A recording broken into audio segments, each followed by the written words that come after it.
Hello， 大家好，我是小白。这个春节将至啊，马上就是1年1度的年夜饭了。那么我呢，又双若琢，打算开一个年夜饭系列，其实应该也算国风系列。反正呢，就是做一些又好看、又好吃、又喜庆、寓意又好的菜。大家有什么想看的题材，也可以在评论或者弹幕里告诉我。那说起年夜饭呢，餐桌上肯定少不了的一种食材就是鱼。那我今天这个呢，大黄鱼，非常黄，非常的漂亮。用它呢做一道灌汤黄鱼，严格来说应该是灌汤黄鱼家庭版，因为正宗的灌汤黄鱼是用野生大黄鱼，大家应该有所耳闻，那个东西特别的贵，2斤以上的野生大黄鱼啊，基本上单价就可以上到3000块钱1斤，而且越大越贵，一条6、7斤的基本上就要10万块钱左右了。除了这个野生大黄鱼呢，它肚子里灌的是海巴针，就是鲍鱼啊、海参啊、鱼翅啊那些，所以一道灌汤黄鱼只是成本啊就得1万多，还不一定做得出来，因为据说这道菜的难度也是传说级的。今天这3条呢是半野生的，就便宜多了，加上运费也就花了700块钱。另外呢，我希望它不光外表黄，我希望它内心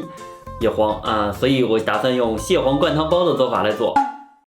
那么接下来呢，我会做一些有关大黄鱼的科普。如果你对这部分内容不感兴趣的话，可以拖动进度条直接看制作过程。这个大黄鱼啊，可以说是石首鱼科的代表鱼种。石首鱼以其首有石也，就是它们脑袋里有2块小石头叫石耳石。这2块石头呢，一是起到平衡的作用，二来呢就是通过声波振动来感知声音。可能很多人不知道大黄鱼是可以压缩鱼标，发出咕咕叫的声音。又黄又会咕咕叫，这不就是我吗？我也没那么厉害了。反正这个大黄鱼呢，就是通过这种方式来完成种群个体之间的沟通，包括这个寻找配偶还有之后对吧，做羞的事情都是通过这样的方式来交流的。而且这个大黄鱼呢，自古就是我国非常重要的经济鱼种。首先它很黄，大家都喜欢，味道也好，产量也大。后来在明朝出现了一种叫敲鼓的捕鱼方法。这种方法呢非常简单，渔船船队围住鱼群，然后使劲敲打船上的木板，大黄鱼的耳石呢就会在巨响中产生共振，从而把这个大黄鱼给震晕了一个个翻着黄肚皮全都浮上来了，不管大鱼小鱼。这种方法是大范围无差别攻击，可以说是断子绝孙呐。那时候的渔民也没有这个生态保护的意识，不管大鱼小鱼全都一网打尽。本来这种方法是一种秘术，只在小范围的地区使用，但是上个世纪50年代呢，不知怎么就传遍全国，各地渔民纷纷效仿，特别是1974年直接把大黄鱼的老窝给端了。那一年呢，野生大黄鱼的产量达到历史最高，之后就一蹶不振了。国家为了恢复野生大黄鱼的种群也做了很多努力，但是于事无补。野生大黄鱼呢，特别是体型大的个体越来越少，越来越值钱，渔民也就更愿意去捕捞。但是基本上呢，都是有钱人买去送礼或者宴请，毕竟这个东西对吧，确实有面，跟大金条似的，好不好吃反倒是次要的。这个话题呢说起来比较沉重，希望像大黄鱼这样的惨案不要再发生了。好了，说的有点多，非常感谢你能看到这里。我今天说的这些呢，哪怕对大黄鱼的种群恢复有一点点的帮助，我也觉得非常有意义。谢谢各位。对了，大黄鱼还有一个非常有意思的特征，它身上的黄色素会被阳光中的紫外线分解，所以这个渔民捕捞大黄鱼都是在晚上进行的。白天捕的大黄鱼呢，被阳光这么一晒就褪色了，变成大银鱼了，就卖不出去。毕竟这个大家都喜欢黄色嘛。不过呢，跟大黄鱼的肉质和味道是没有什么关系的。好了，那这个大黄鱼呢，就给大家介绍到这里，我们赶紧开始吧。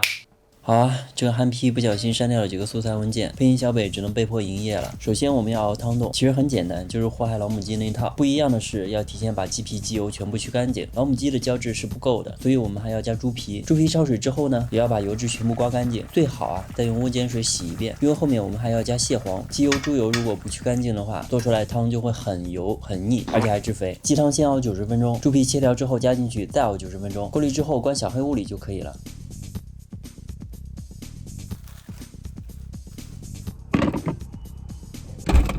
第二天，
好了，话不多说，我们赶紧开吃。先给它开一个小窗。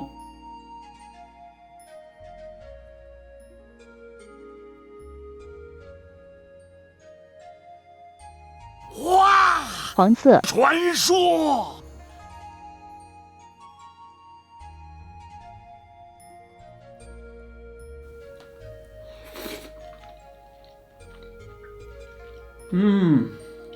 这一入口就是直冲脑门的鲜，鸡汤的鲜，大闸蟹的鲜，大黄鱼的鲜，三鲜俱鼎。哦，好吃，再加上蟹黄的香，哇，绝了！这个确实比大黄鱼直接清蒸好吃多了。哇，这肚腩上的肉真的是。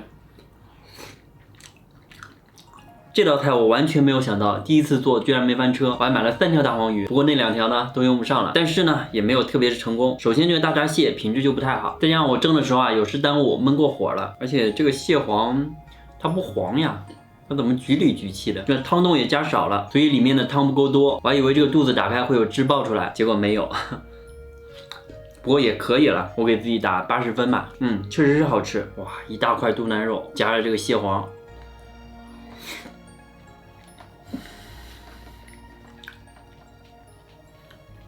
真的是绝了啊！